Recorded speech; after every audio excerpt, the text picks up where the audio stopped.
So hi, everybody. Welcome this evening to our probably final general membership meeting of this school year, unless things crop up and we throw in an extra one just for fun. So I'm Michelle Cades. I'm the president of Fairfax County SEPTA, and I'm really excited about our guests this evening. So you can see the agenda that we have up.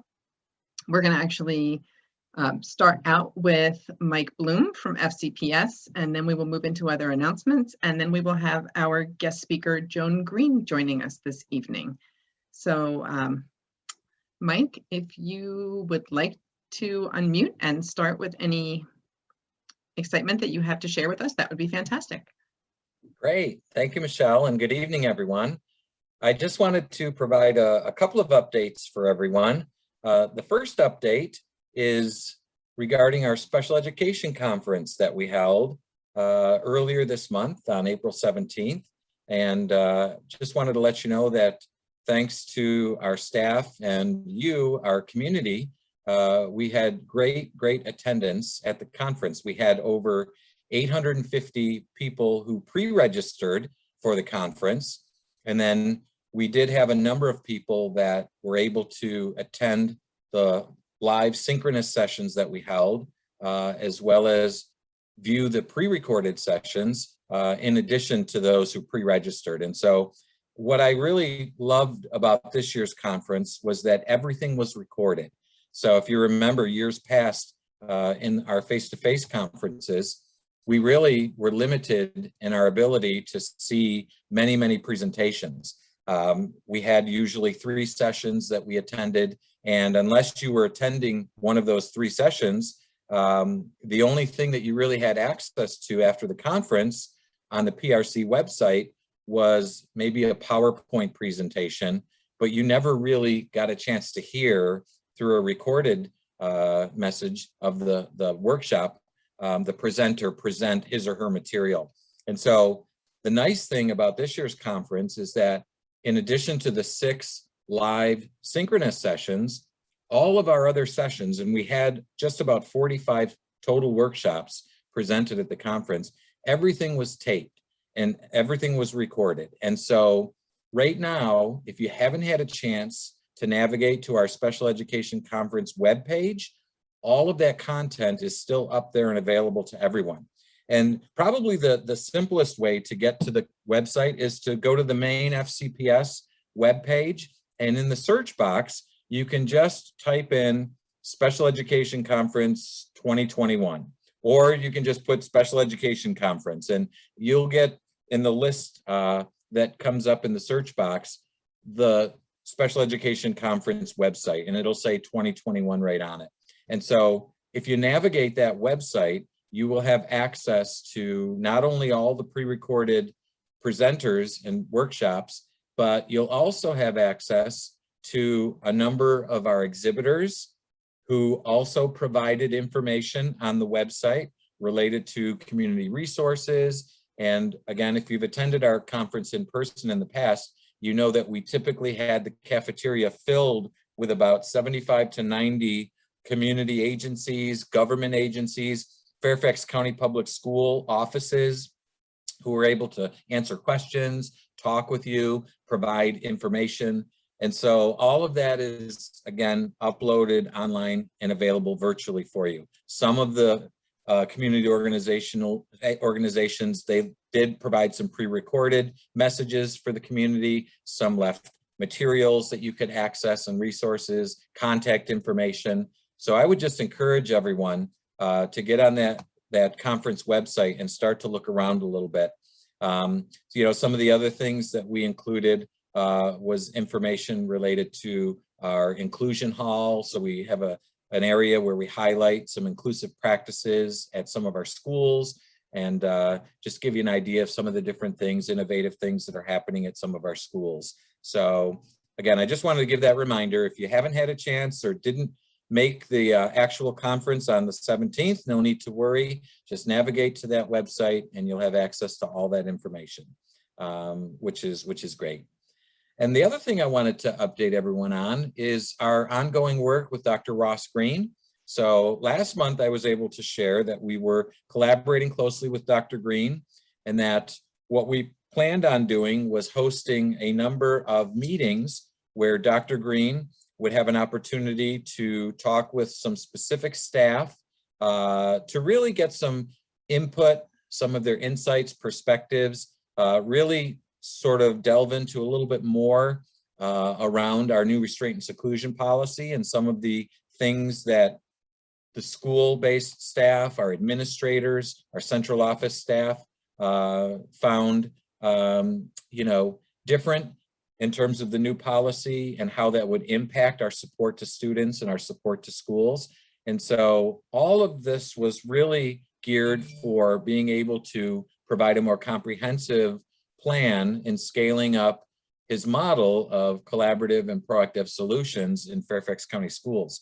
And so as a follow-up, I wanted to let you know that we had 3 great sessions with Dr. Green. The first session was held about 2 weeks ago, and Dr. Green met specifically with 3 groups of people from central office.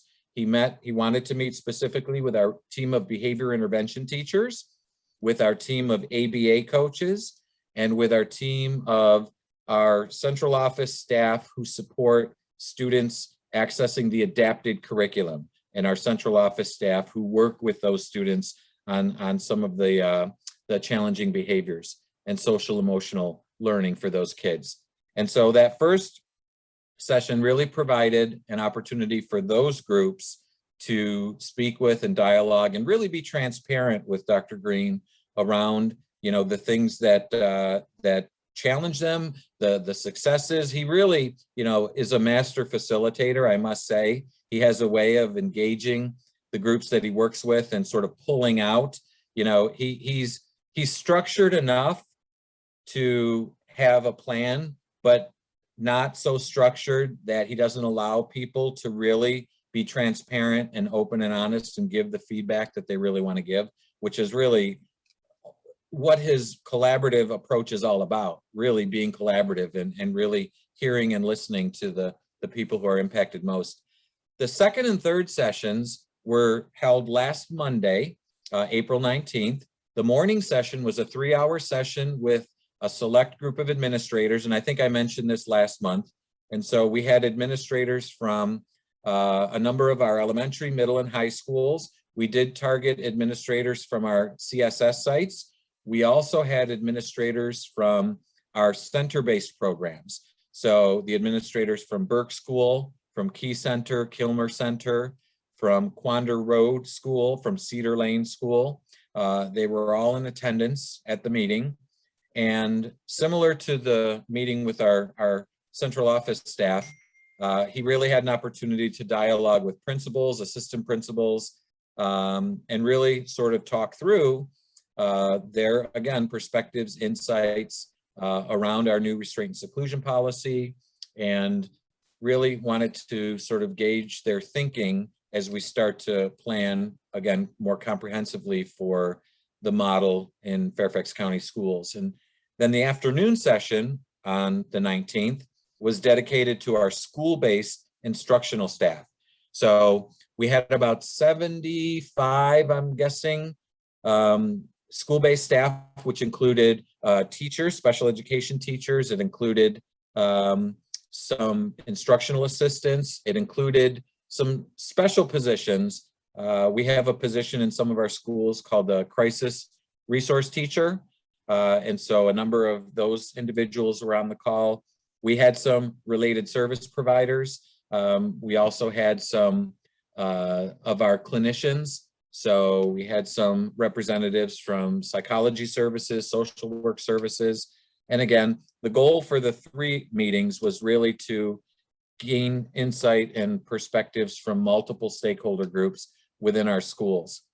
And so Dr. Green was very encouraged by the conversations. He really felt like from the conversations, we had a group of individuals, really all 3 groups, who he could tell were dedicated to making change in Fairfax County. He was excited about the collaboration and really had a sense that we could really do some great things around his model in Fairfax County. And so the next step moving forward, we have a meeting with him scheduled for next Monday afternoon. And what we're going to be doing is we're going to be taking, because of course we had about 65 administrators, about 70 instructional staff, and then our central office staff, again, we had about 60 to 65 folks. And when we're going to do our planning, we can't have 180 people involved in that process moving along the way. But Dr. Green really wanted to sort of narrow down and form, well, he called it a steering committee, but he really wanted, again, as a first step, to bring a smaller group of representatives from all three of those stakeholder groups together, sort of debrief the first set of meetings that we had, and then create and develop the comprehensive plan for Fairfax County as a whole. And so it's in that upcoming meeting, and not only Mondays, but ongoing, that we're going to really dive into more specifically around what are going to be our short-term goals for the remainder of this school year. In other words, how do we want to prioritize training for the remainder of this school year? And then, of course, looking into the summer and then next school year, again, how do we want to prioritize to scale up training throughout the county? And so those are going to be the main pieces that we're going to talk about on Monday. You know, Dr. Green really felt like the priority for this school year, the immediate priority, will be for those sites that are impacted the most by the policy, the new policy on restraint and seclusion.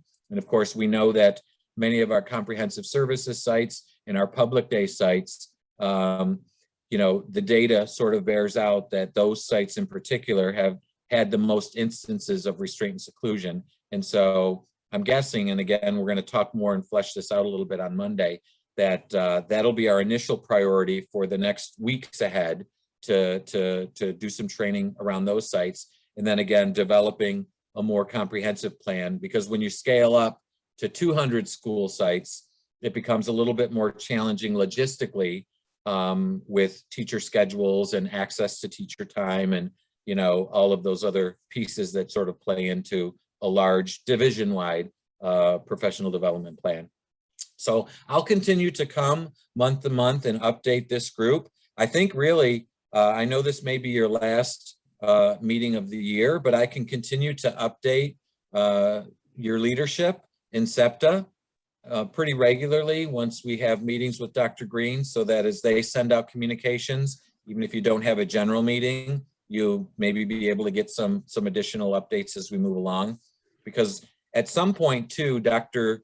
Green knows that it's important to to engage our parent community in our community. So I don't want anyone here to think that we've forgotten the parent voice and the student voice in this process. But again, we're going to be moving forward, and I'm really looking forward to the additional time we're going to have Monday to sort of continue on this road with Dr. Green and very aggressively work to get some extra tools in our staff's hands and in their toolboxes, and again, provide some opportunity for community input as well.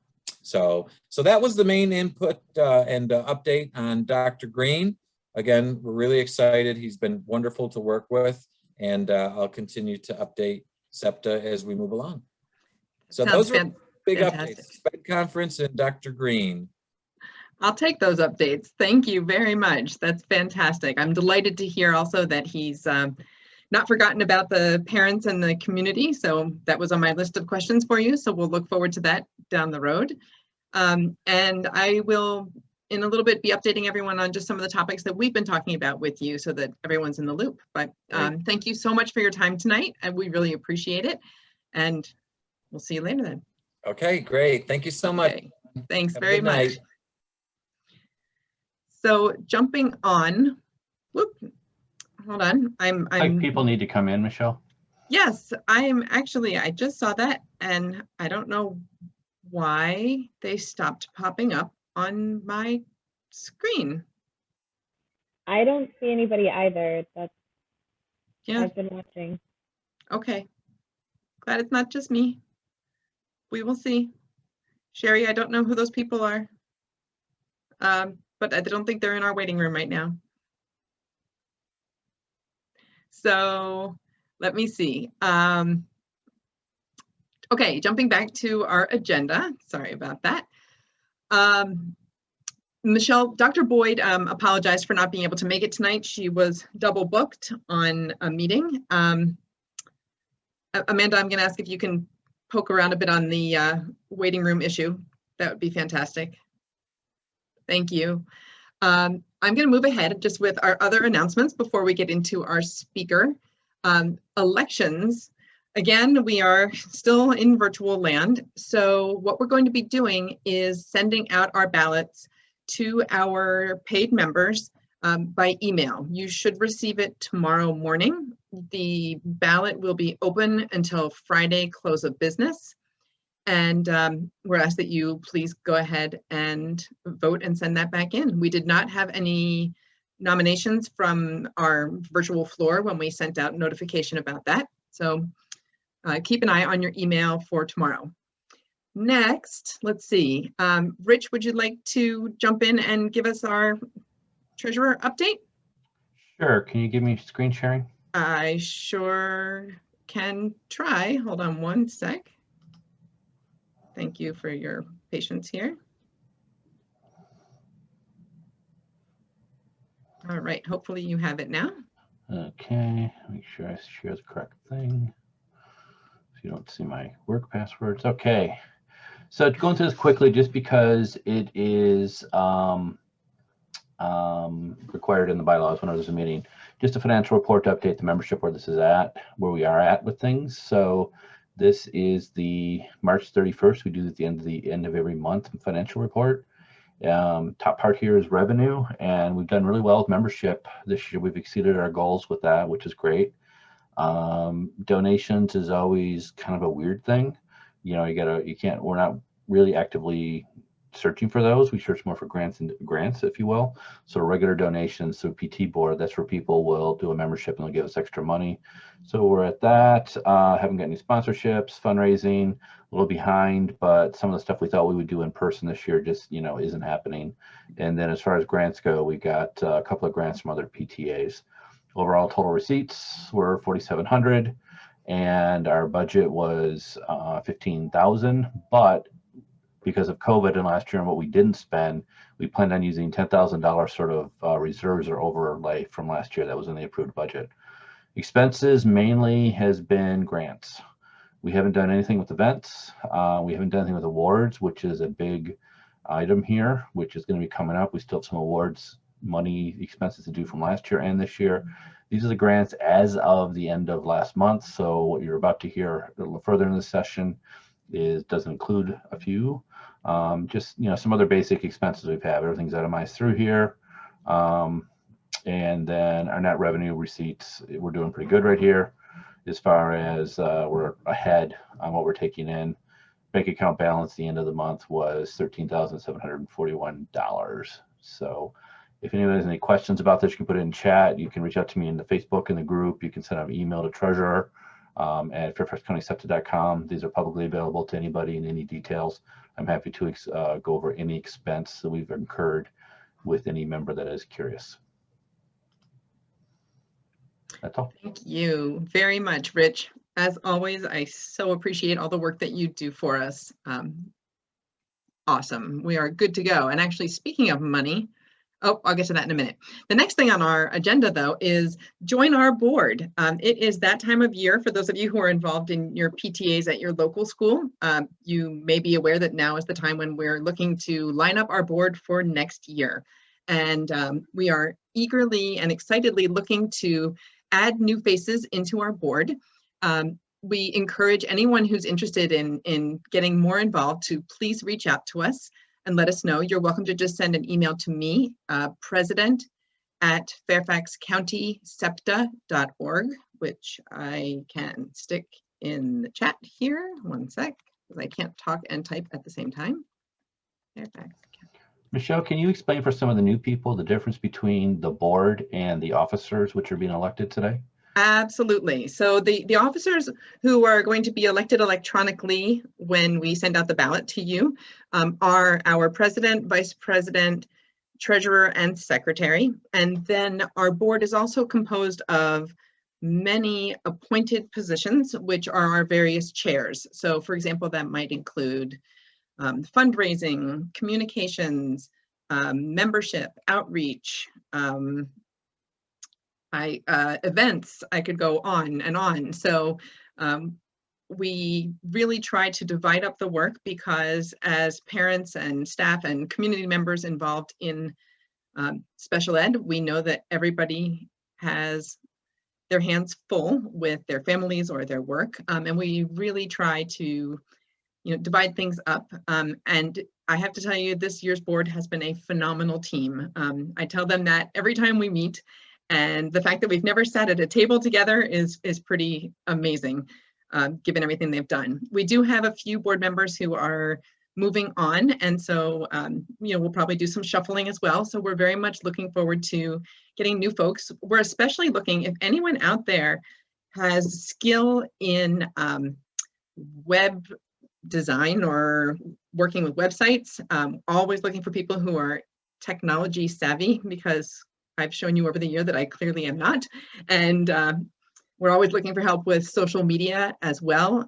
If there are folks who are interested in helping us out with monitoring our very active Facebook group, again, feel free to drop me a note and let me know.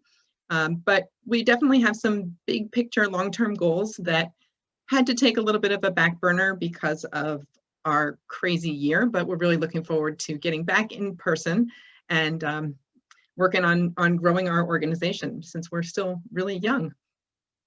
All right, so moving on, speaking of our organization, Rich mentioned the amount of money we have been giving out through our mini grants program. And to date, at least from what I saw, Rich, our total is around $4,800 that we have been fortunate to be able to grant out to teachers for our mini grants. So congratulations to our spring winners. Saja Salih from Waples Mill set up an emotional support stories and workbooks. Christy McGeeha from Chesterbrook created a sensory walk. Amy Lacrosse from Rolling Valley was able to obtain some self-advocacy skills supplies. Miriana Simova Tete from Pimmit Hills purchased a Handwriting Without Tears program. And Amy Talbot from Burke School set up some flexible seating kickboards. So we are delighted to be able to fund your events and your needs through our mini grants. So please keep an eye out for them for next year. Now, I just wanted to update you briefly on some of the points that we've been advocating for when we've been meeting with FCPS leadership. Mike was talking a bit about some of the points. Coming up, we're going to be addressing literacy, and we've been meeting with Sloan Presidio to talk about what type of reading instruction they are being used across Fairfax County schools. So we are certainly advocating for interventions that are evidence-based. We also are talking, hopefully next week or so, with Mike to talk about access across lots of different areas of need and lots of different placements, everything from our CSS programs and public day schools where students don't have choices on electives, can't access honors or AP classes, to our twice exceptional students who have a hard time getting team taught advanced classes, to our students in some of our ID classes who are not really following a curriculum that is appropriate for them. So we're really working on looking at all of our different populations. You may have seen also in our Facebook group that we've been talking recently with the central office about the changes to the autism BCD, the basis for committee decision when you get to eligibility for autism. And Mike filled us in on Ross Green. So that's all fantastic. Also, in case you don't know about it, FCPS recently released a special education parent handbook, and we can get the link to that put up in the chat in a few minutes. It is a wonderful resource. You can get a hard copy of it from the Parent Resource Center by emailing prc@fcps.edu, but it's primarily an online document, and it's really written in parent-friendly language and explains everything about the special education process and about your parental rights as well. And then coming up, we have another ACSD meeting. The Advisory Committee for Students with Disabilities will be meeting on Wednesday, May 12th at 7 p.m. And that meeting, like all the others, is going to be streamed. And we have our awards ceremony. Thank you to everybody who nominated staff and community members for our awards. I want to say we had close to 100 nominees that came in. And our awards ceremony is going to be aired on Saturday, May 22nd. So stay tuned for more on that as well. All right. I wanted to just cruise through all that so we could jump to our guest speaker tonight. So Joan, if you want to turn on your camera, feel free. There you are. So Joan Green is going to be speaking with us about leveraging the benefits of technology to support learning. Ms. Green is a speech-language pathologist, assistive technology specialist, and an online tech coach, and also the mother of 4 young adults. For 35 years, she has helped children and adults with both developmental and acquired disabilities. Joan has written and published 4 books about using assistive technology in special education and regularly speaks on a wide variety of communication, cognition, literacy, and learning topics. Her most recent book, I guess you were working on your 3rd edition, is Assistive Technology, there it is, Assistive Technology in Special Education Resources for Education, Intervention, and Rehabilitation. And her website is innovativespeech.com. And I'm delighted to have connected with Joan. I've heard her speak before and have learned so much from her.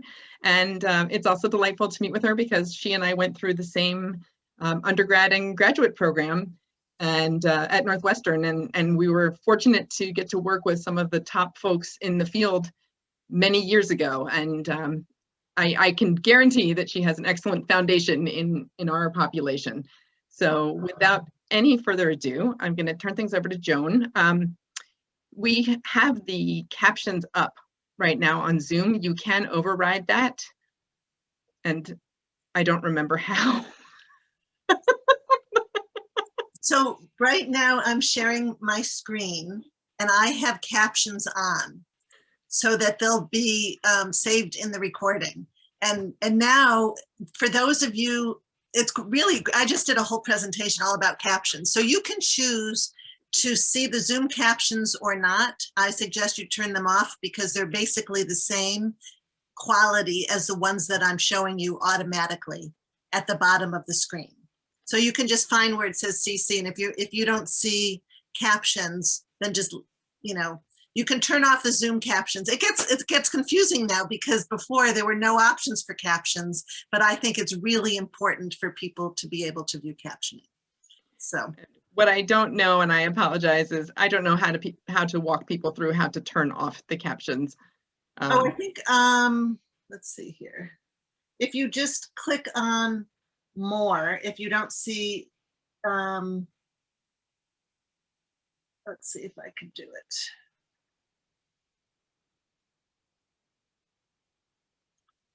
I saw it before, but I'm not seeing I know. it now. I've seen it too. I don't know what. Oh, they call them subtitles. So you can stop showing subtitles. So mine says show subtitle because I don't have them on. So if you're getting double captioning, you can just go to the Zoom screen where your microphone is and your camera is and chat and all that, and stop showing the subtitles, and then you'll just see the captions once. Excellent. Thank you very much for that quick tutorial. No problem. I'll turn things over to you, and I'll be monitoring the chat as well. Well, thank you, Michelle, for having me. I enjoyed our chat on the phone too. I didn't realize you went there both for undergrad and grad. Yeah. Oh, we'll have to chat later. Yes, we will. Okay. So today we're going to talk, the title of the talk is Let's Leverage the Benefits of Technology to Support Learning. And I realize that, you know, you're all here as a parent, and I've I've been there. You know, my kids are, my youngest one is 22, my oldest one is 28. And I remember feeling so overwhelmed, especially as they were in school, and many people work outside the home, and you're expected to know a lot of things. And so the whole point of this presentation is to make you aware of some of these technologies that you might not know exist. So as they said at the beginning, this is being recorded, and you'll notice that I have enabled closed captioning. I'm using the closed captioning feature of PowerPoint. And so this is something that I talk a lot about, and I'll have more information later in the presentation. There are a lot of students that have hearing impairments and auditory processing challenges. And so as long as they're meeting on Google Keep or Zoom, they should be able to see captioning. That's something that can really help many students. Also, some students who have trouble with attention, might have ADHD. A lot of students can benefit, not everyone. And so it's actually, some people find it very distracting. And so if you use closed captioning, which Zoom uses and Google Keep and Google Meet uses, the person can decide whether or not they want to use the captioning. And so it's not perfect because it's automatic. And so there may be some errors. I know that when I attend presentations, I always want a copy of the slides. So I make those easy to access, and I put them in your chat. The chat is at the very bottom of the Zoom panel where your microphone is and your video is. If you don't see something that says chat, there might be 3 dots, which means more. It depends which device you're watching this on, but you can see in the chat, I put a link, and that goes to a Dropbox where I've shared 2 versions of the slide that you can download them immediately. Or you can take out your phone. We usually tell everyone to put their phones away, but you can text the word SEPTA to that number, 1-833-735-7333, and it just asks for your email and name, and then it sends you the link if you are unable to click on the link, or if, for those people that are watching this after the recording. So again, my name is Joan Green. I'm really happy to be here. I love speaking to new groups of people and sharing what I've learned. This is my website, and you'll notice on the bottom right, it says, "Let's chat." And it's my pleasure to chat with people every single day. You just click on that, and it offers days and times that you can just put in your name and number and tell me what you want to talk about, and I'll call you. I do a number of these every day, and I schedule them up to 3 days in advance. What happens is it's connected to my calendar, and I give priority to my clients and presentations and things like that, and the empty spots go to that. So today we're going to explore this new generation of assistive tech. And I call it a new generation because it really has changed. Many of the features that I'm going to be highlighting used to be so expensive when I first started with this. I mean, just buying a touch screen 20 years ago was enormously expensive, and using word prediction and speech to text and so many of these features used to cost a lot, and now they're included on our devices, even the Chromebooks that most of the students are using. But it's hard because many parents and students don't realize that they're there, or they don't think to use them. And so the first step is just learning what's possible. And I know that there probably are a lot of parents out there that might have tried Google Drive in the past, or Google Docs when it first came out, and it wasn't very good, but it has really improved, and it keeps getting better and better. And so in order to be able to help your students, or to help them advocate for themselves, or to advocate for them, you need to know what's possible. And often there's no one exact way to go about doing things. And often you need to practice a little bit and adapt it and change things in order for the student to accept it. So I hear a lot of times, dictation doesn't work for my student. He tried it once. I could tell you so many stories. You need to be patient, and you need to try it different ways and give choices. So let me move forward here. And so what I'm going to encourage you to do is really take develop a new tech mindset. And I talk to students of all ages about this and parents about this.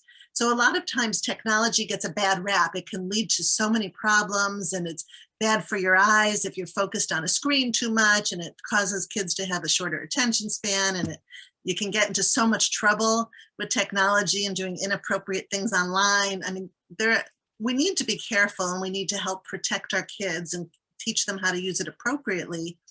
But it also can be amazing for students who have attention challenges, reading challenges, writing challenges, executive functioning challenges. This levels the playing field for them. And we need to really let them figure out what's going to work for them moving forward. I've seen so many kids just take ownership of the certain features and cool things that tech can do, and that becomes their thing. And they show a lot of the other kids how they use technology to help themselves, and it doesn't make them feel disabled. It makes them feel empowered and cool. So, really developing a new mindset around technology. And it's because of universal design for learning. And I've gone to conferences on this. I could speak a long time about this, but it was developed by cast.org. And you can, if you're interested in this, you can really, read up on it. But essentially, it's the concept that all of our technologies, our phones and tablets and computers these days, are built proactively with a lot of features in mind that can support student learning, rather than being reactive in putting supports in place that weren't thought of at first. So how I like to present these days is to give you a little scenario so that this has meaning to you. And I really want to encourage you to take part in the chat. So if this resonates with you, or if you've tried certain tools that I mentioned, or if you've tried something that hasn't worked, or if you have other ideas, let's really be interactive in the chat so that you can learn from each other as well as me. I have a couple of screens here, so I'm sort of watching the chat and watching, monitoring a bunch of things at once. But all right, let's say, what can Jose and Monique benefit from? Jose is in 5th grade and reading is slow and difficult. He's falling increasingly behind with reading assignments. Monique is a junior in high school. Her mind wanders when reading, and she has trouble remembering what she's read, especially if it isn't interesting to her. Does this ring a bell with anybody? Anybody in this group have a child with challenges with reading? Yeah, okay. So what I think of are different features. So, and then what we're supposed to do is think of features and the needs of the child and match those up and then pick the tool. So the features that I think of when I want to help people, I work with adults and kids that have trouble with reading, is finding the best way to have the text read aloud to them, and also to change the view. And those two things can really make a huge difference. And there's a lot of debate of when is it appropriate to let kids use these features? Is it cheating?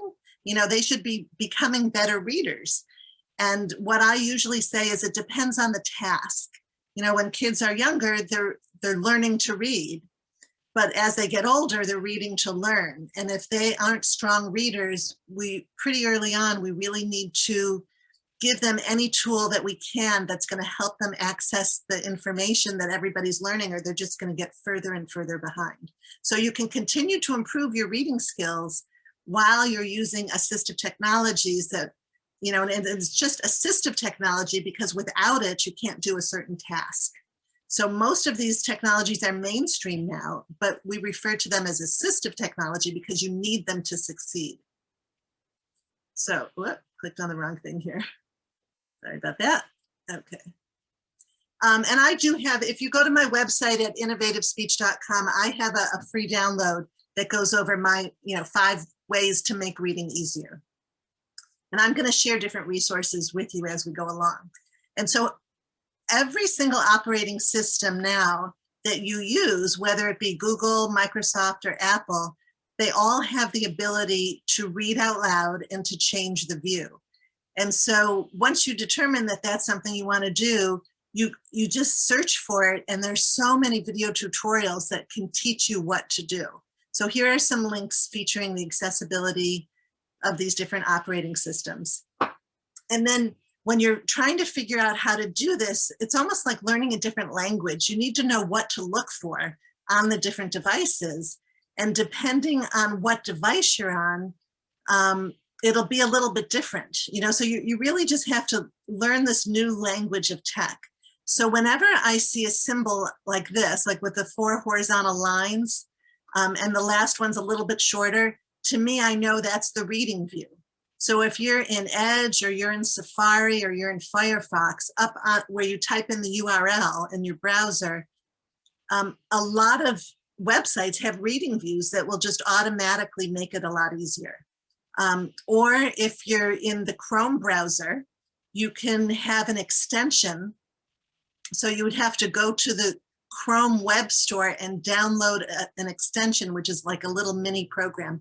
And I can show you any of this after we get through some, if you want to see exactly what it looks like. But if you select, it shows up on the top of your screen. And if you're reading something, you can click on this Mercury reader, and you can enlarge the text, and you can get rid of the ads and declutter the whole page, and it's all free. And so that's a really good tool, and that can help with reading. Or you can have things read aloud.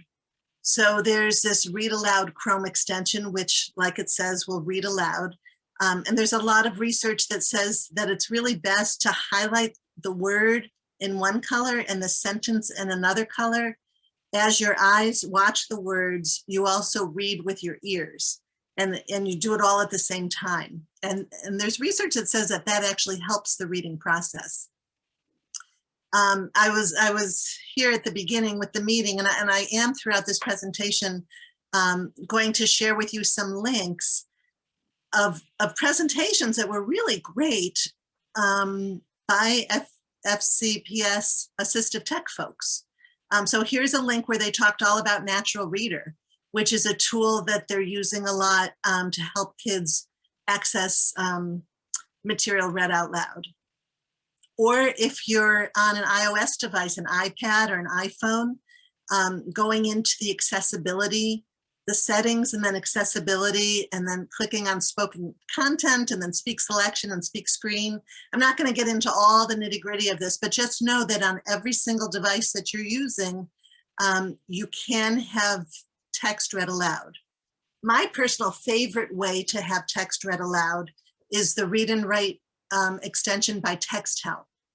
And so that's something that I believe, I'm not positive. I think I'm in Montgomery County. My kids went to Montgomery County, and they used this for kids with documented dysgraphia and dyslexia. They had a certain number of subscriptions that they could give the kids. If, as a parent, you can always buy this. You can download the Google extension, the Read and Write for Google Chrome extension, onto your own computer.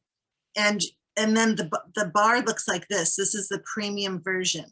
And if it will read aloud to you, it will get rid of all the ads if you want it to. It can show you one line at a time. It is a wonderful tool. And if you don't want to buy the subscription, the piece that reads aloud to you for free stays there forever. Some of the premium content goes away, but you can access the Read and Write for Google toolbar that reads aloud. Any website, any Google Doc, that will be for free. So Heather asked, does Read and Write also do talk to text? Yep, it does, where this little headset is. It does talk to text, as does Google Docs. The voice typing is really great. Okay. And then I know that it's not a Microsoft school system, but it's important to know that Immersive Reader is really great, and that's included now in the Edge browser, and it can be used with Office 365, and that also reads aloud. And again, I can do demos of any of this once we're through the content. but the webinars that I linked to did go through all of that. And for students with reading challenges, it's also really helpful for them to have digital books. So if they have a documented print disability, they might be able to get access to Bookshare. And I have Learning Ally on the next slide. And Bookshare is something I think is very underutilized, because if you can only get access to it if you have a documented print disability, and then you can get access to all of your books and textbooks. And for younger readers, or for older readers that need appropriate content at an easier level, the Tar Heel Reader site is really great. And the Voice Dream Reader app is actually my favorite way to read the Bookshare books. So getting into all of these digital books can get a little bit complicated. I actually have a free webinar next month on the whole topic of digital books. So, and then so digital books use text to speech. So they're a little robotic sounding, but the voices have dramatically improved. And audiobooks are those with human narration, so real people talking. And Learning Ally is that. It's an audiobook with a real person. And then Audible is what you can use if you have to pay for it. That's part of Amazon. And then Joan? the Libby app I've been using a lot by Overdrive, that's free, and that's how you can get audiobooks or regular digital books from the library. Joan, we have a question, I'm not sure if you saw it, about which readers are compatible with refreshable Braille displays. That I have never worked with refreshable Braille displays, so I'm sorry, I don't know. Okay, thank you. Sorry about that, that's out of my area. And so this is a slide about a free webinar. I give free webinars every month, and the next one is all about digital books. And here are some links from the assistive technology folks of FCPS. I really think that there's a tremendous amount of wonderful online content. I was really impressed when I watched like 5 different webinars, and there's a lot of great information there. AIM is the Accessible Instructional Materials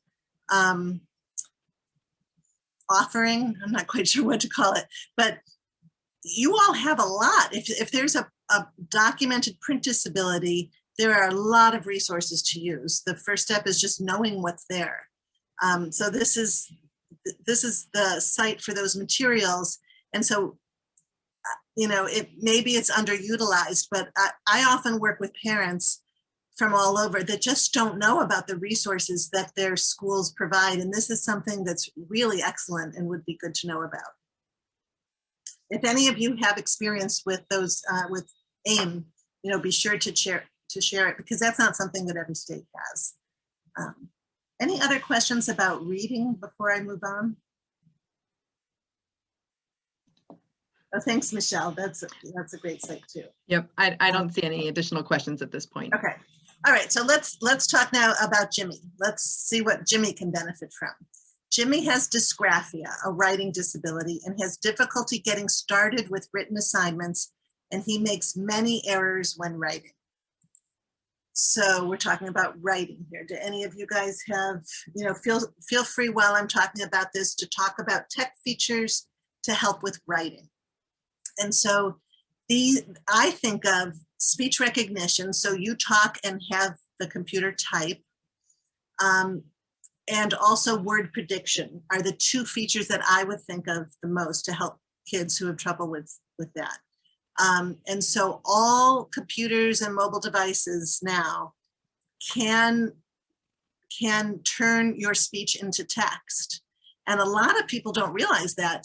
Most people realize, at least the kids, the young ones, realize that you can, when they're texting on the phone, it's so small, they think to touch the microphone that's just on the on-screen keyboard and dictate. So that works well, but they don't think to use it when writing an essay. And Microsoft Word and Google Docs are the two most popular ways to write essays, and they both include free dictation software that has really improved. It's not a magic solution, but it's really improved, and I think it requires some explicit teaching and a lot of practice. Here I have in this image the built-in, not using Word or Docs, but just using the feature of your computer. So if you're on a Windows computer, you can touch the Windows logo and hold it down, keep holding it while you touch the H, so simultaneously. And then the first time you do it, you have to, give it permission, but the microphone will come up and you can just dictate. And what was really cool, I was doing this with my dad actually this weekend, because he was trying to use dictation, and now it put in the punctuation, which I could not believe. It put in question marks and periods. I mean, because he wasn't using those. That's a skill to learn. And it was just putting them in. So that was the first time I've experienced that. I think that must have been a recent update. If you're on a Mac, you can just, once it's enabled, press the function key twice, and then you see the microphone pop up. And then you can see here what to do with a Chromebook.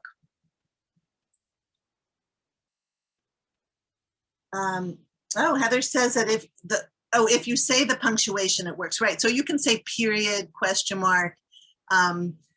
Here's an example of voice typing in Google Docs. So what you do, if you have a Google Doc and I haven't added anything, you just go over here to where it says tools and click on it. And then you go down to where you see voice typing. And you touch it, and then the microphone pops up and you can just dictate. So it's just built right in there. And sometimes you can get inventive with this. I've had some students that are using old desktop computers and they don't have a microphone. And I'll say, well, let's just open up a Google Doc on your computer and the same Google Doc on your phone, and then just dictate from the phone. And then you see the words showing up on the computer. So you can get creative with this. And then there are some students that don't speak English in a way that is articulate and that the computer understands. And so that's not going to be a great solution for everybody. And so there are a lot of students that may benefit from just talking and having an audio recording and then listening back to the audio recording to hear what they said, and then they can type it out. Everybody has sort of a different way to go about writing. So these are some apps that are free on the phone. And then word prediction is also another feature that's really helpful for a lot of students. So as you're typing, it will predict the next word. And this is shown a lot in those different webinars. And I put the steps here to enable word prediction on Chromebooks, because it's a little bit hard to find. It's under the keyboard device settings. And so you can enable word prediction. And so a lot of students will type and then they can't think of how to spell something, or they don't know what they're going to say next. Those of you who use Gmail, I mean, now it has a feature where it's predicting phrases based on what you've said before. And I find myself, looking at what they predict and then thinking, is that better than what I was going to say? Sometimes I like what Google came up with better than what I was going to write. So it's interesting. I've also had a few students, younger students, that become so adept at dictating that they don't think that they should have to bother learning to write or spell, because they can just say it and it's written for them. And so then we have to convince them that it's important to still learn how to spell, to at least try to learn to spell and to try to learn to write. It's an important skill for independence. And this is just another tool, but you don't always have something around that you can dictate into. So it can go both ways. I mean, sometimes this technology works so well that students just don't want to do things the old-fashioned way. I don't know if anyone has experienced that. This is an example of one of my favorite tools for students that have a lot of difficulty with writing. It's called Co-Writer Universal. And again, you can get it as a Chrome extension. It used to be, a lot of these used to be very expensive software items that you'd buy and load into a computer. Now they're all worked with online. So you can see that I wrote, I love using word prediction too, and then you can just see the words that are predicted. Whoop, sorry. Just got out of the presentation. Joan, a question has come in the chat about the various accessibility functions of the Apple Note app. Do you see that one there? Oh, that's a whole different topic. Yeah. I do know that a lot.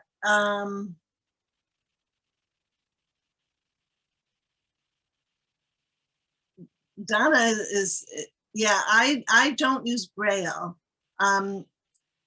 The Apple Note app, I just know, I don't know it inside and out. I know the scanning function. So if you open up Apple Notes, let's see. If you open up Apple Notes, you see you have a lot, you know, you can type, you can dictate.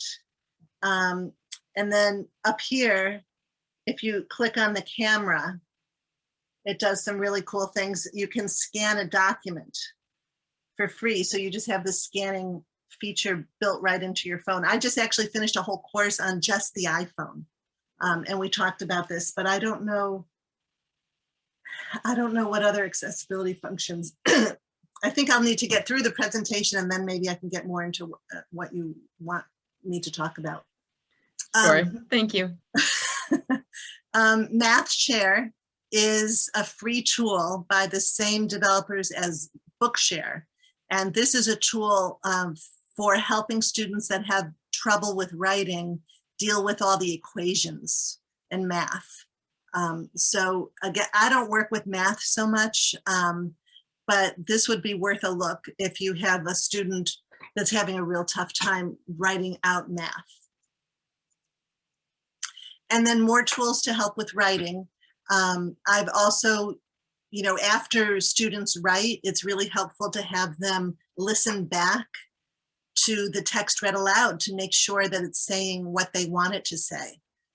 Also, you can go into the outlining tools with Word or Docs and use the outlining tool to help you, you know, with the main heading and then subheadings. And also there's Grammarly. I'm just trying to give lots of resources out there grouped by features so that those of you who are curious what's available will have something to search for, at least when you're trying to learn more.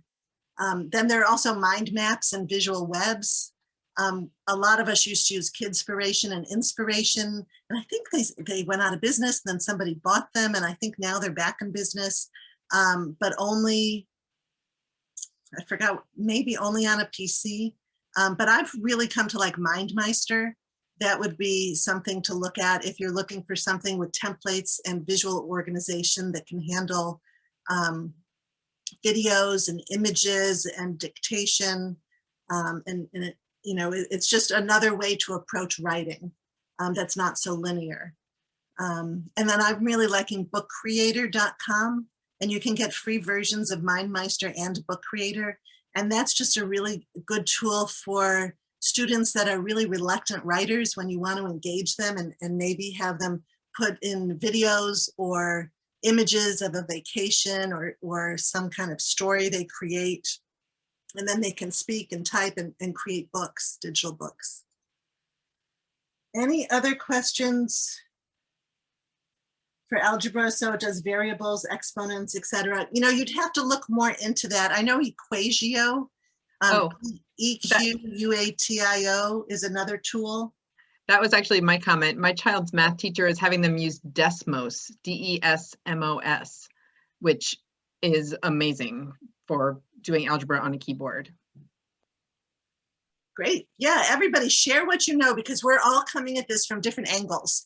And so I try to get everybody learning from each other. All right, let's talk about Emily. Emily is easily frustrated and distracted. She's disorganized, misses deadlines, and is easily overwhelmed with projects and convinced the expectations are unrealistic. That ring any bells?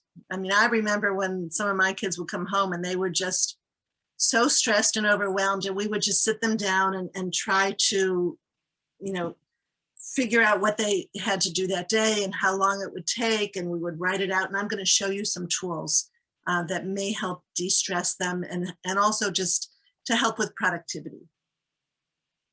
All right, so let's talk about some tech treasures or features. Features to support focus and productivity.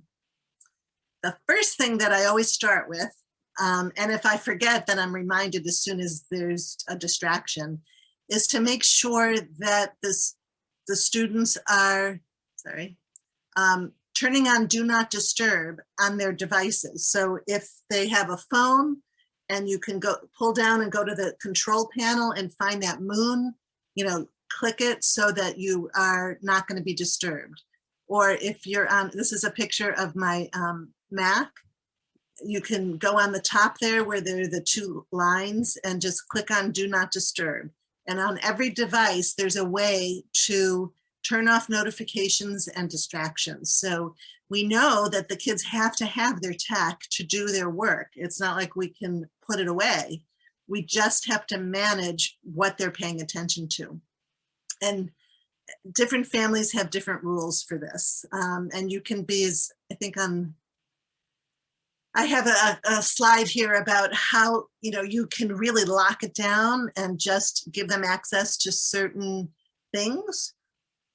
It all depends on the age and their self-control.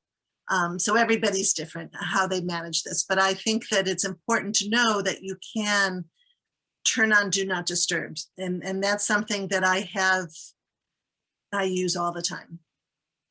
Also, I think it's really important to take breaks. And so all of our devices have built-in clocks. And so, I might say to somebody, let's just really focus on this for 20 minutes and see how much you can get done.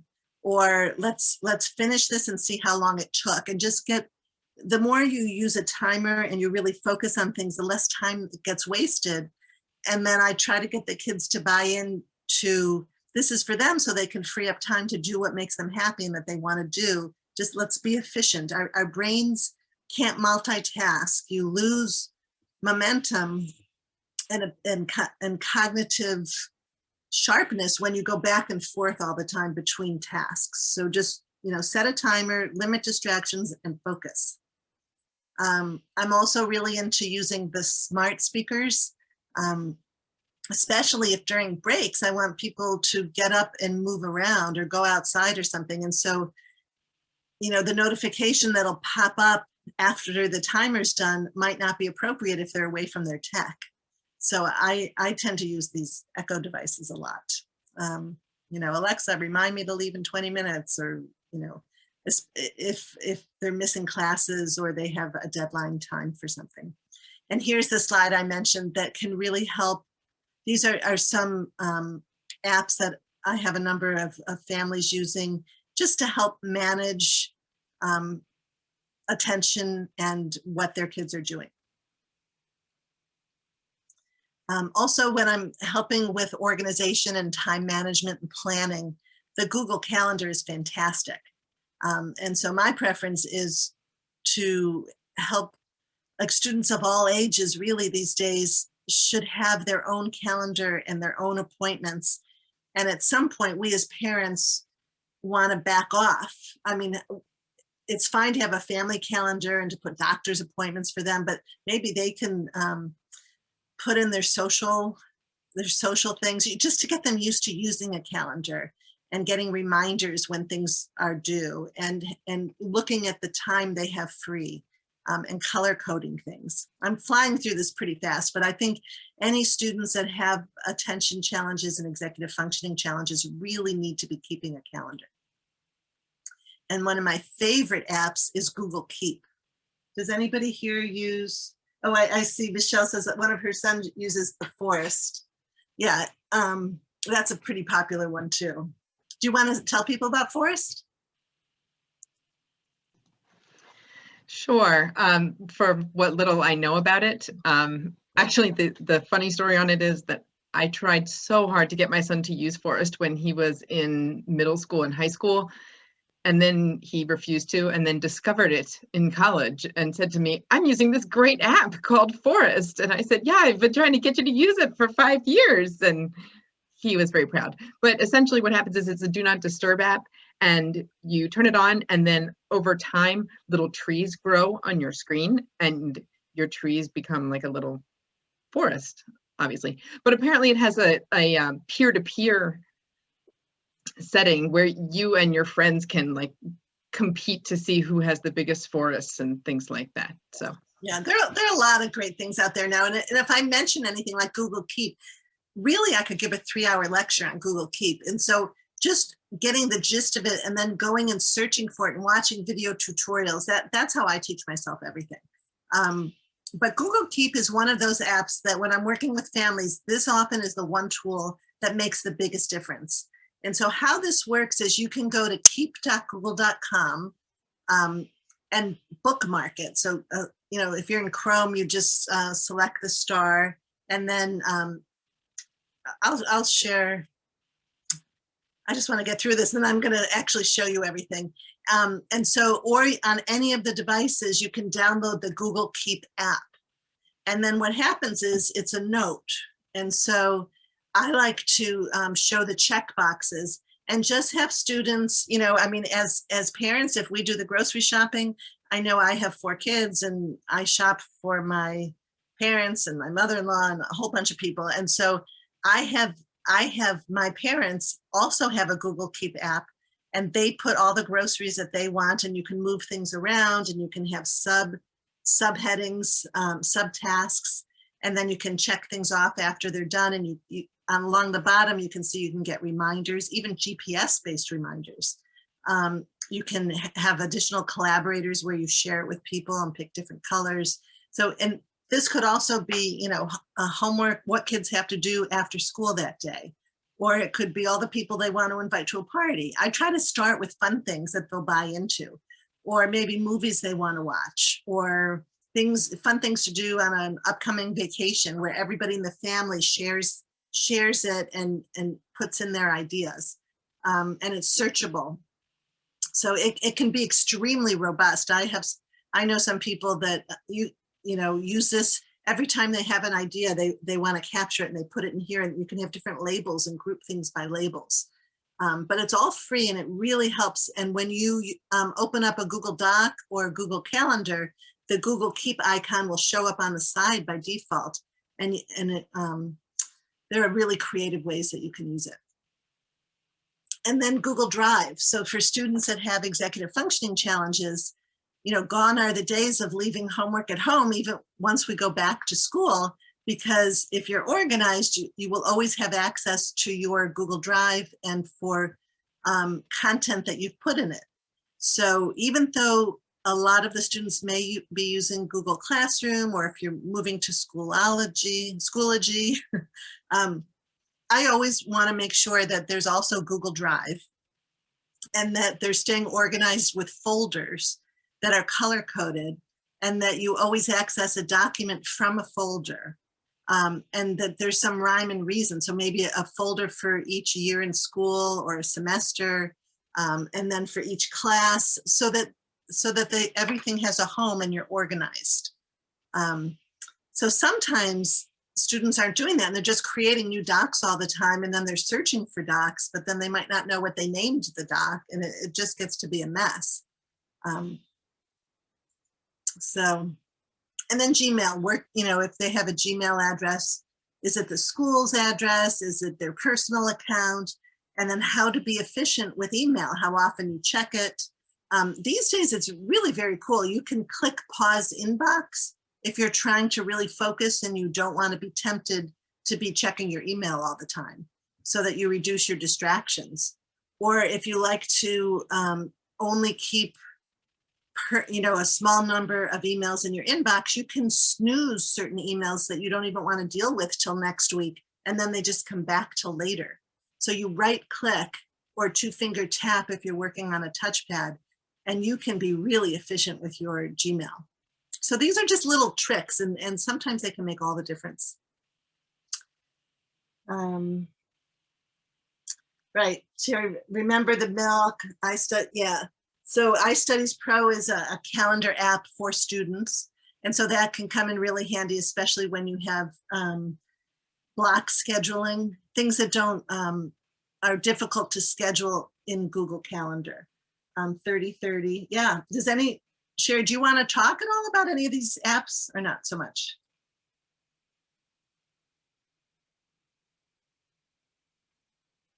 No?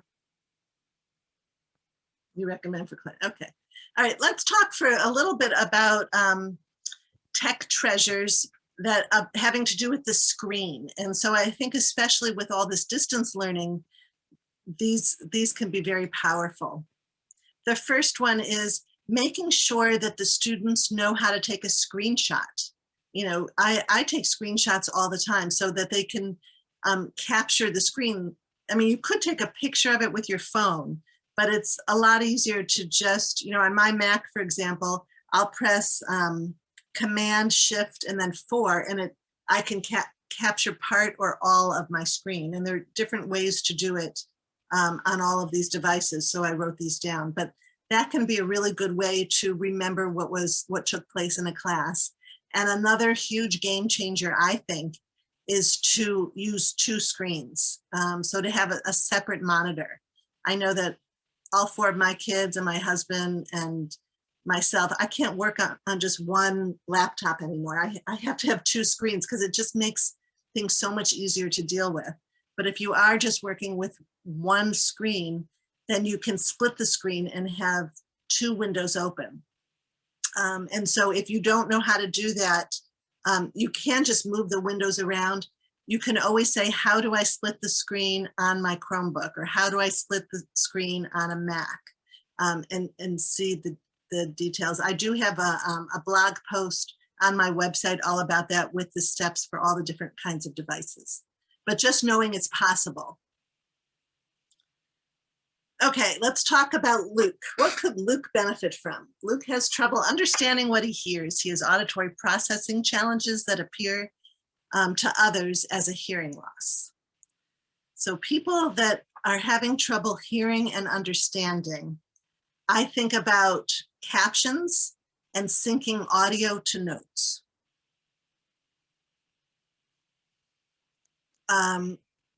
Okay, so let's talk about that a little bit. And again, I put a link here to the FCPS Parent Resource Center. Again, it is loaded with fantastic webinars. And this one came out just as I was doing my webinar on captioning.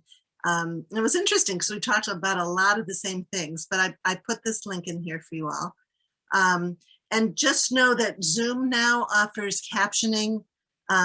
Even if you have a free account, you can get it. It's going to roll out to everybody by the fall. But you can contact Zoom if it presents you with an accessibility issue, and they will give you a free account. You have to, the way to access the captions in Zoom, if you're the host, it's the host that the person running the meeting has to go into their settings to enable it. But if you are on Google Keep, I keep calling it Google Meet, everybody has the ability to have closed captions. So I think that that's a really great accessibility tool.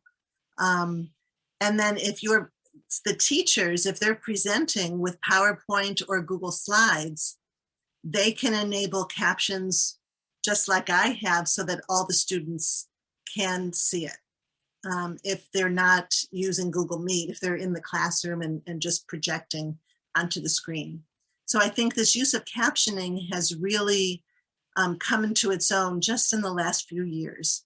And now I sort of expect people to use it all the time. And I'm amazed at how many accessibility conferences I go to when they're not using captioning. But I think that's changing pretty quickly because it's becoming easier and easier. And students that have trouble with auditory processing and hearing things, and even ADHD, you know, they can really benefit from finding a way that they can take notes and have what was said at that time synced to their notes. And there are a lot of choices for this. I think you have to really be in high school or college to be able to manage this. And there, you know, I think a lot of people who are interested in this topic, I don't have my exact pen right here, but there are a lot of digital pens that you can use with certain paper, like the LiveScribe Smart Pens. I have an image there that you use with special paper, and often, depending on the pen you pick, you might be using your device with it. You can take notes, and the notes will end up creating sort of a video of the recording of what was said, and then you see what you wrote at that time. But you can't really capture screenshots with that. So I really like, you know, Notability is a good one too. I should have put on Microsoft OneNote is a fantastic tool. Glean is a new product. I think it's about a year or two old by Sonocent that I really like. This is a picture of it here. And especially if the teacher gives you handouts ahead of time, you can download the handouts and it gives you little chunks of where the audio was said, and you can click on that chunk and hear what was said at that time. And as it's going along, if the student can't process the information during the class, they can just click on the where it says here heading, where's my mouse? Heading, important, review, or task, and then later they can go back in and listen to the notes and fill it in. So there are a lot of ways now that you can capture the audio and take notes, you know, minimal notes, and later look at them and see what was said at that time. But you have to get permission to record. And so sometimes that's the biggest obstacle. Sometimes even if it's in the IEP, some people say it's a breach of confidentiality because you might capture what the students say. That's a whole topic. I'm not sure how you know, your schools deal with that. Oh, OneNote is Braille compatible. Donna is our resident expert on Braille, so I appreciate that because I am not in the know when it comes to Braille. So here's Google Meet. This is the free video conferencing or meeting tool that Google has rolled out, and they keep adding many, many features to it. Now you can have breakout rooms. It's gotten so much better. And here I was just showing you how you can turn on captions in the settings. Any user can, and you don't have to rely on the host to enable it. So captions are wonderful.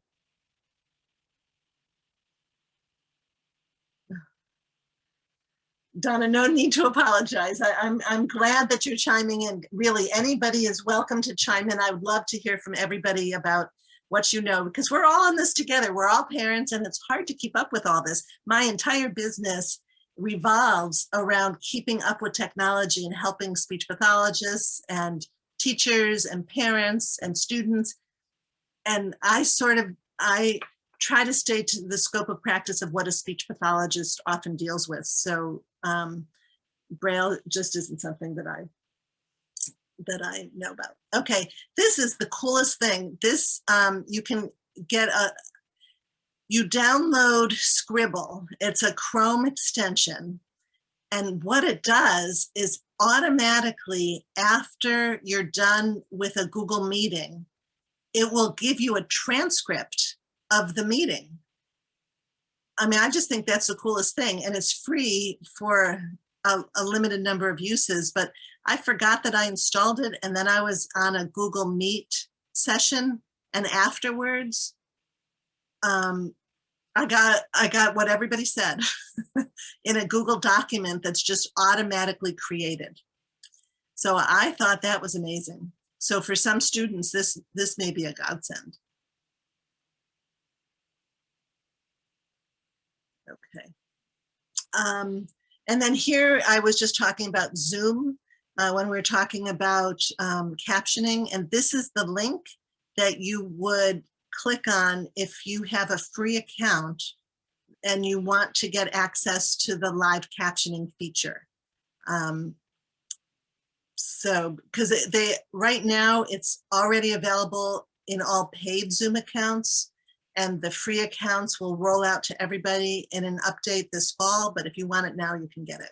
So I thought that was good. I've actually been writing to the folks at Zoom. I've used Zoom probably for 5 years. And when it first came out, I was so impressed with it. And I really wanted them to add captioning because there were so many other ways to access captioning, but not with Zoom.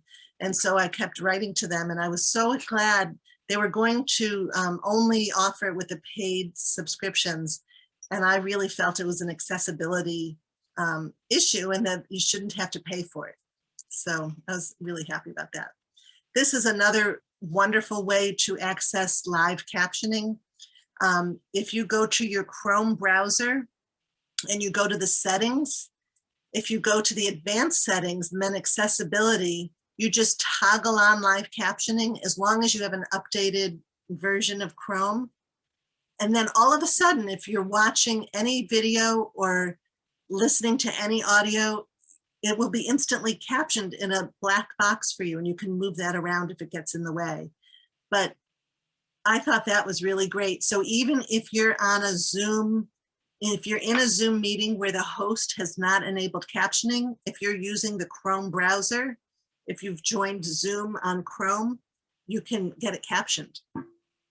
And somebody sends you a video to watch online, it'll be captioned for you. So I think that's amazing, and it's free.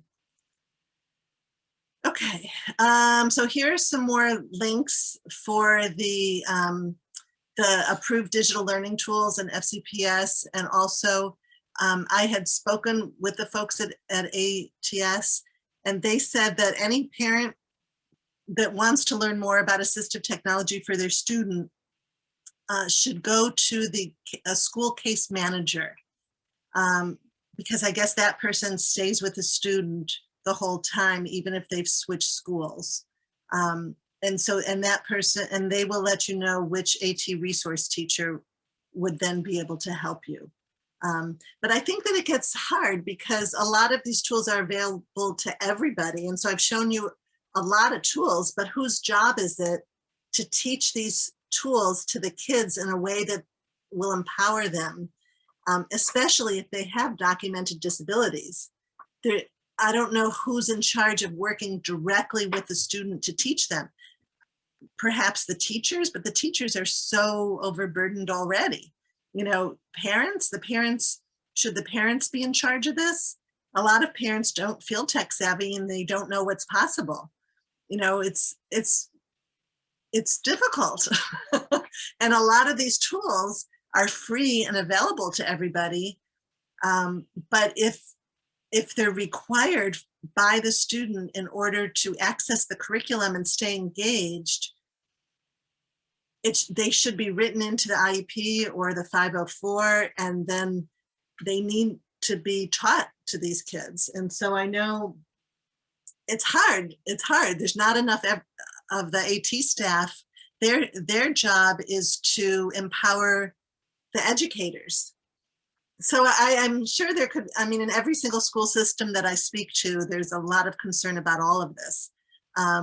But they're not really the guardians anymore of these tools that cost money. Everybody has access to them and can use them. And so once I like students to, you know, I know that I saw a video on some tech club, you know, really it has to, you know, there are a few tech savvy kids in the class, and if they can really learn to use these tools and then they share what they've learned with the class and everybody gets excited about it, it's something that can become mainstream and not just for these kids with disabilities. And then it's tricky to figure out, you know, well, when should kids be allowed to use these different tools? I mean, you know, I can see a lot of debates both ways.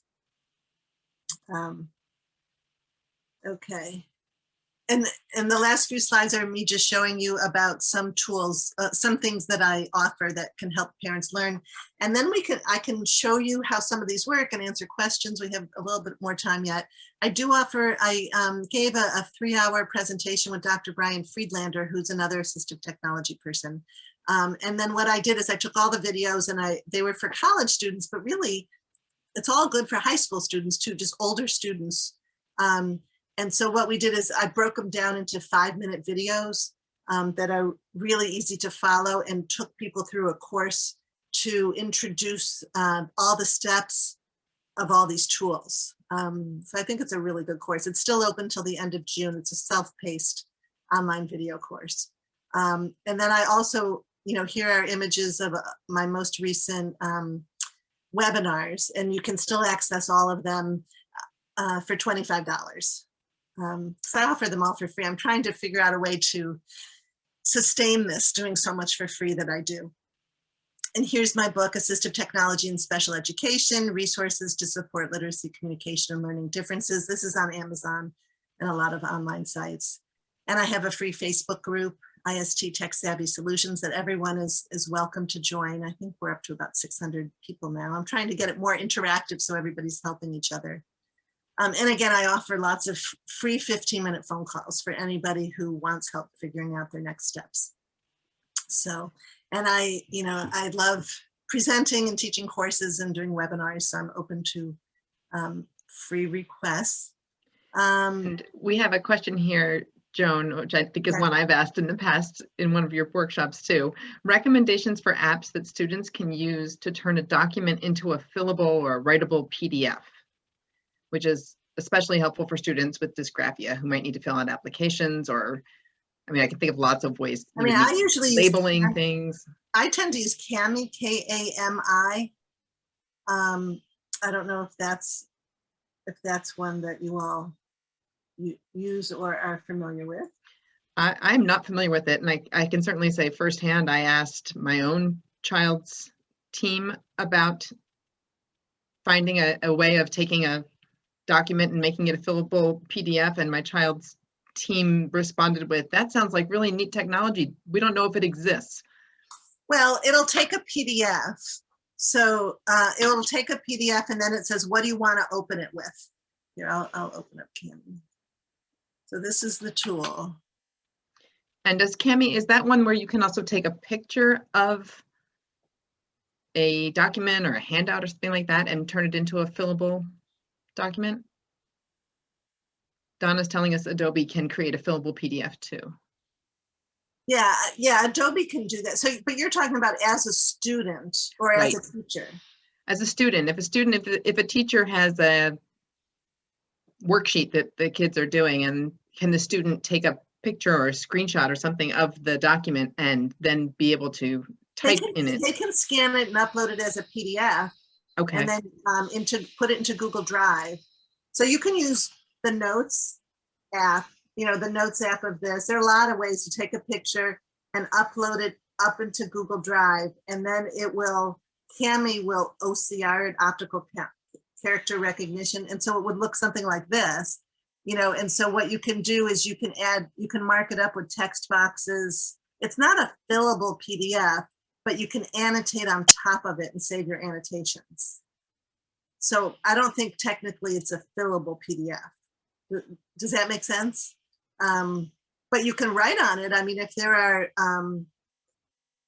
are blanks, you can fill them in. You can write on the blank.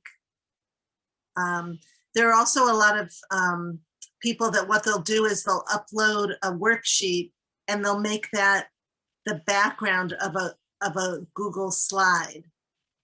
So Google Slides, there are a lot of ways to do that. You can make it the worksheet, the image, the background of the Google slide, and then you can just write on the Google slide. You can edit the Google slide and put your answers. That's what a lot of teachers are doing. But I just wanted to show some of these tools. Like if you're wanting to do voice typing, you just go to Tools, Voice Typing. Now everything I say will be typed, period. If people haven't really seen that before, it's really quite good. And if people aren't familiar with the Chrome Web Store, you just type in Chrome Web Store. And I really, when I'm working with families, I try to make sure that people know how to click on the star and create bookmarks. So that, one can be for the Google Classroom. These are just mine. Here's one for the Chrome Web Store. And you can edit them to get rid of the text if you can if you can recognize the image, and this helps students remember like where they're supposed to go for different content. And up along here are all the different Chrome extensions. So this is a Chrome, this is Co-Writer, this is Google Keep, this is Read and Write for Google Chrome. You know, so if let's say I go to,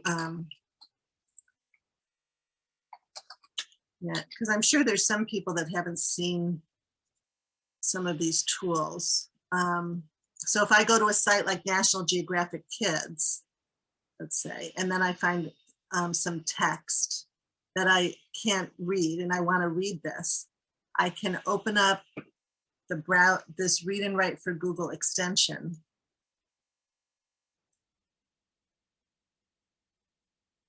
Come on. There it is. And then I like this hover. And wherever, now when that little purple line is at the bottom, that means it's in the hover mode. Wherever I put my cursor, it will just start to read. Learn how to train a tree to grow in a funny shape in this episode of Nature Boom Time. And that feature is free. And I just think it's so good. So even if you don't buy the premium version and you just want to use that free tool, it's fantastic for reading aloud anything that's online. Joan, we have a couple more questions coming in. Okay. Can you do Google Doc voice typing on an iPad? No, but you would use the microphone that's built into the iPad.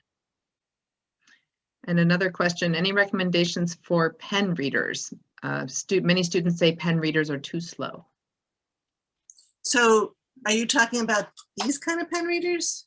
Like, so I think that must be these. So they're two pen readers. These are really only meant, like this C pen reader isn't to read a whole book aloud or something, but maybe just a word or a sentence. This is the C pen reader. If you're reading books and you're a pretty good reader, but there are some words that you just get stuck on. I think, I love this. This is called the Scan Marker Air.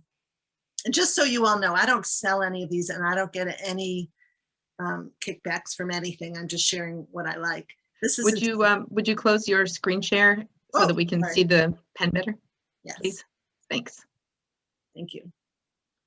So this is called Scan Marker Air. And what you do with this is you can scan a book and it will put whatever you scan into a Microsoft Word document or a Google Doc and read it aloud as it does it. That's pretty cool. So if you're reading a book and want to take notes on the book and you have trouble writing, or you just want to, you just highlight something and it just sends it into the Google Doc or Microsoft Word. You just have to set it up that way and it says it aloud. So what a great way. What is that one called again? I'm going to put it in the chat. I think this has only been out about a year and it's not that expensive. Scan Marker Air. Thanks. Yeah, there's so many cool things out there nowadays. Let's see here. I can share that. It's called a digital highlighter.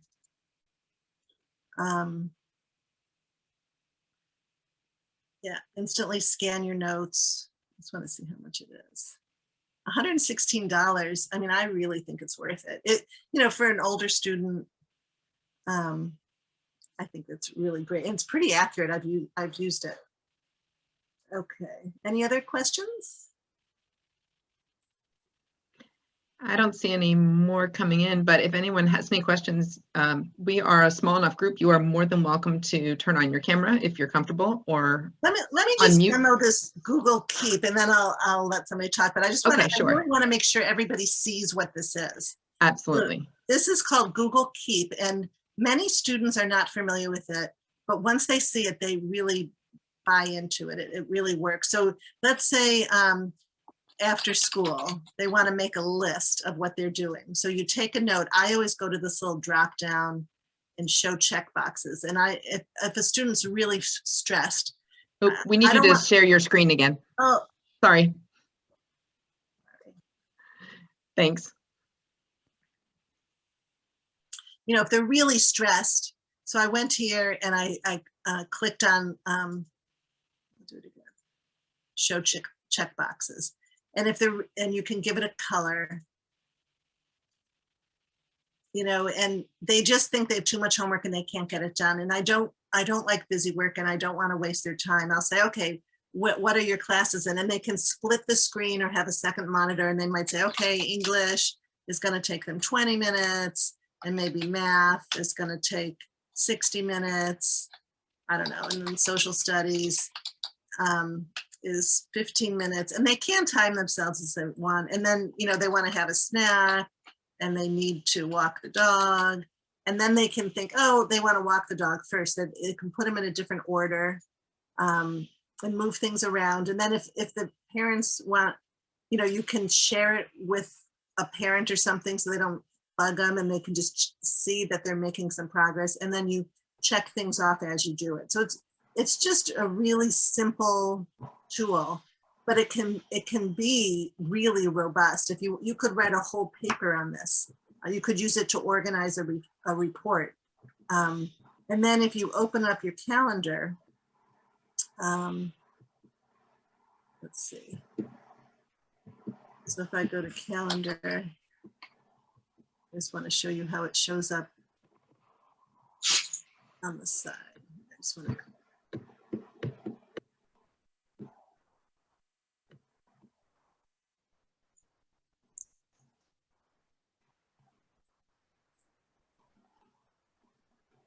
I don't want to give away any client names. I thought I had set it up before. So, well, it shows up on the side of your calendar automatically, whether, you know, whatever, all of these work seamlessly together. If you're in a Google Doc, or you can see things on the side. So they just, it's easy to move from one of these tools to another, and they just really work well together.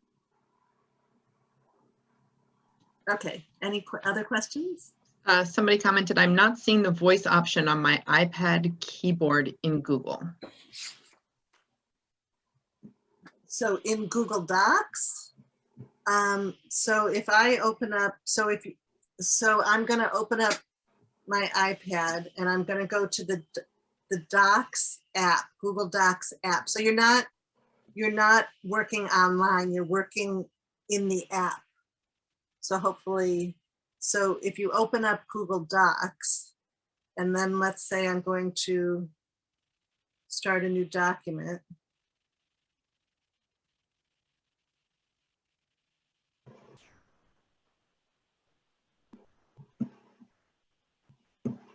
Okay, so this is a Google Doc. My microphone is just right here, down here. So now I can talk and everything will be typed. I mean, maybe can you use the microphone on your iPad for other things?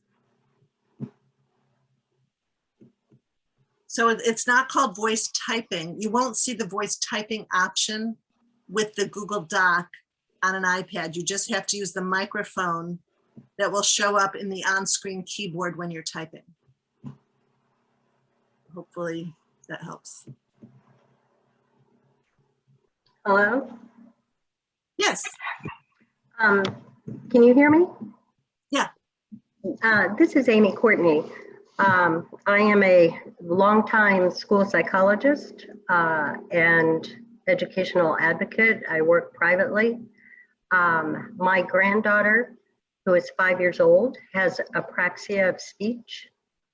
And I was wanting or hoping to learn something about a communication device or technology device that would offer her assistance. I see her become very frustrated because people cannot understand what she's trying to communicate. So she's 5 years old? 5 years old. And how is her literacy? Is she able to read or write? She just turned 5, so technically she's preschool.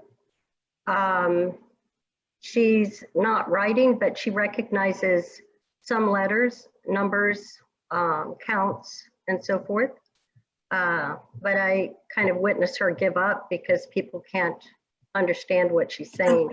Is she seeing a speech pathologist? Oh, yes, she has speech therapy 4 times a week. Yeah. I mean, I would think if she's 5 and she's getting really frustrated and she can't communicate, with her peers, I would have her using an AAC app or device for communication to supplement when she can't, I don't know how severe her apraxia is.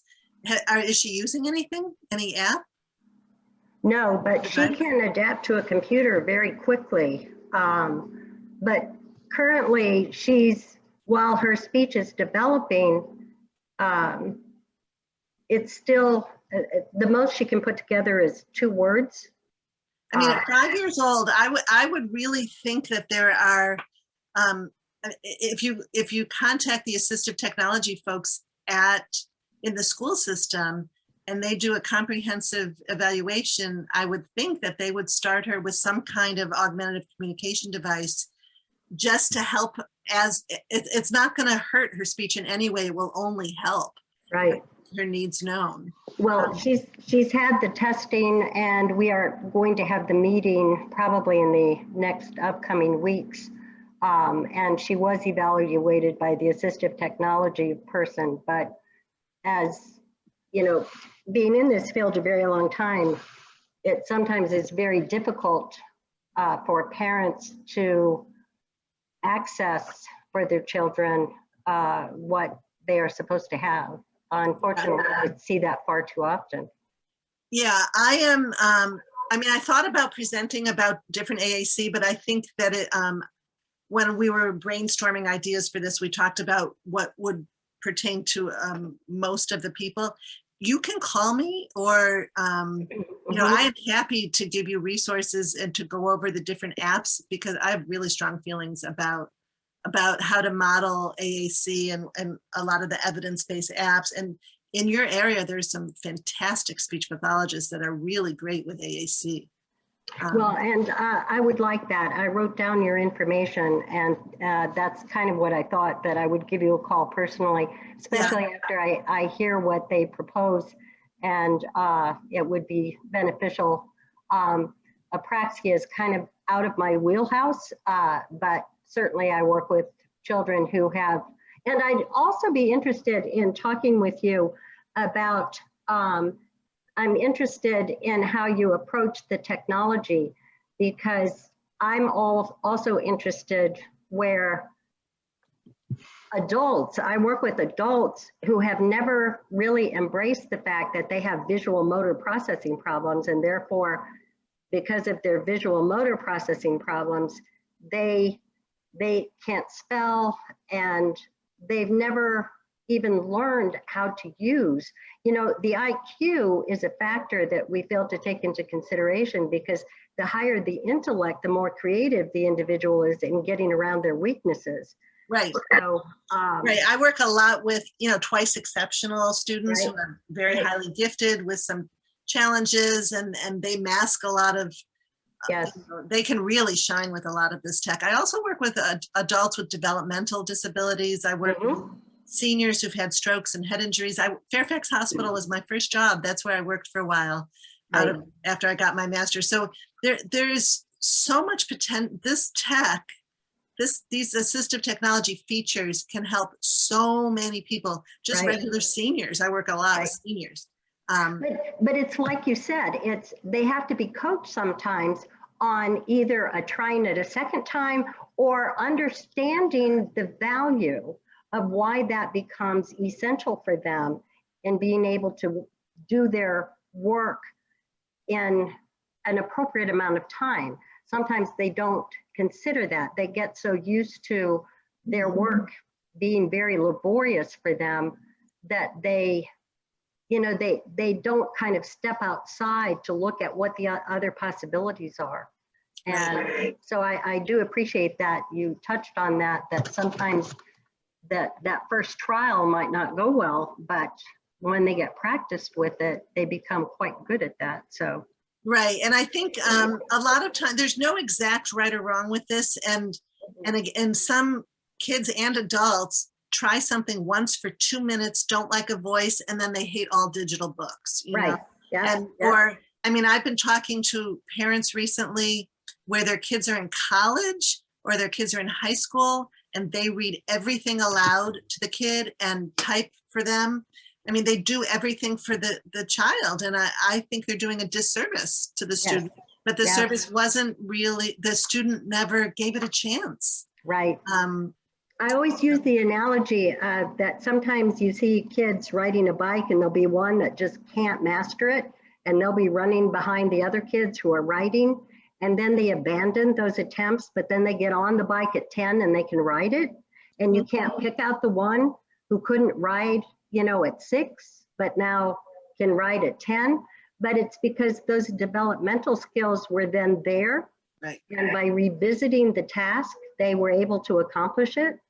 And so there's, you know, we just have so much to learn yet about the brain and all these aspects that are incorporated into learning. So. And I saw, yeah, there's somebody else, somebody posted about, you know, apraxia. I mean, that's a subspecialty. There's ProLoco to Go, there's Lamp Words for Life, there's Touch Chat. There are a lot of these apps out there. I pretty much know all the apps and I have all the apps. And so sometimes I think it's important to, there's a lot of research about this where images should just always stay in the same position so you develop the motor learning so that you become a faster communicator, and you start with as large a grid as you can, and then hide everything except the few that you're working on, and then gradually add core vocabulary and important fringe vocabulary. There's a lot to know about AAC, and then it's really important to get everybody on board with it and people using it and modeling it, and making it fun and not making it a chore, but a way to express. It's the individual's voice, and it should be around engaging fun activities to get buy-in. I agree. Improve their life. I agree. Well, I thank you for including me on this very informative, all the discussions in your presentation. I very much appreciate it. When one last question, when you said that there are a lot of really good speech therapists, were you saying that in reference to Virginia Beach? Because I'm attending from Virginia Beach. I know a lot in Northern Virginia. Okay. But I don't know too many, but I'm pretty well networked. And so I often help people find people near them to help. Joan, we had a question related to that. And Farah, I see you have a question too. I'll get you one sec. Where people are asking about IEEs, independent educational evaluations for assistive technology, because the assistive technology evaluation was incomplete or not particularly thorough. Would a speech pathologist be the best person for them to go to for that, or what do you think? It's a problem. It's a big problem. I used to do some, but you know, the amount that you get reimbursed for the amount of time it takes, it's a big problem. I don't know anyone doing them right now. Okay. And I'm only providing online services right now, and you can't do that online. Yep. So I don't have guidance. It's tough. It is. And it wouldn't be a speech pathologist. Well, a speech pathologist could do one for apraxia and AAC, but most speech pathologists are not well versed in assistive technology. I see. I sort of merged them. I mean, most speech pathologists aren't that much into tech. Yeah, you're an anomaly. Farah, who's one of our board members, has a question, I think. Thank you, Michelle. Great presentation. I really, I'm learning a lot tonight. I am well aware of learning Aloud because my son has benefited quite greatly from it.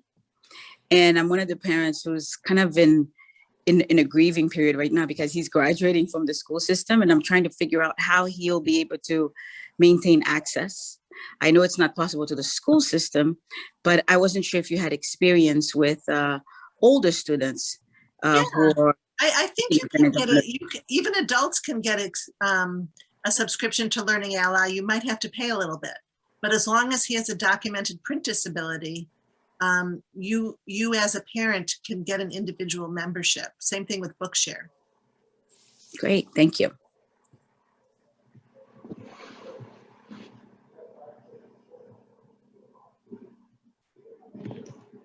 Anybody else have questions for Joan? We have just a few minutes left. It is overwhelming. I mean, I know how hard, like some of this is very overwhelming. And so I would just pick one or two things that looked really intriguing to you and go online and search, you know, how do I use the scan marker pen? And there you'll find a bunch of videos. Or how, you know, how can I use word prediction on a Chromebook? Or how can I use text to speech on my Android phone? Or, you know, like the first step is just to know that this is possible. And I like it when parents try to figure things out together with the student, you know, as a project. Like your kids might already know some of this, and then they can be the ones that teach you how to do it. Or you know, it really depends on on your relationship and on the age and tech savviness of the student and you know, but it's really pretty fun when you figure out a way that one or two little tweaks can make, you know, make things so much less stressful for the whole family. Absolutely. And I would encourage our parents, FCPS parents, that to reach out to the assistive technology staff member from your child's school and describe what you're looking for. And even if the case manager doesn't know, the AT person potentially might know, and at least get you pointed in the right direction to get started. If I can make one more comment, I'm so glad to see that you have a special education PTA. We had one here in Virginia Beach, but sadly it just fell by the wayside. Witnessing that you have connections, active connections with the, you know, staff from your school systems who is talking about what they're doing, that is so encouraging, because I never saw that here. And to witness it on your website and to see that they're actively involved and promoting and talking and encouraging each other about what they need to do on behalf and proactively saying, we're going to keep you informed of this along the way. I never witnessed that, and it is troubling to know that this kind of fell because it had no support. It was almost seen as adversarial to the school system, and that's unfortunate. Thank you. That's very kind of you to say, Amy. And we've certainly been working very hard as an organization to build our relationship with FCPS rather than be adversarial. Right. It can get so adversarial, and I used to have a lot of attorneys contact me all the time and ask for the exact right recommendations of what to do. And often it's just really important that everybody work together for the benefit of the student. And there are many ways to achieve the same objective. You know, that's why I talk about features rather than too many products, because you just need the features, because for every task it might look a little different. Right. Well, I witnessed these parents. They were a good group of parents. They were very positive. They worked very hard.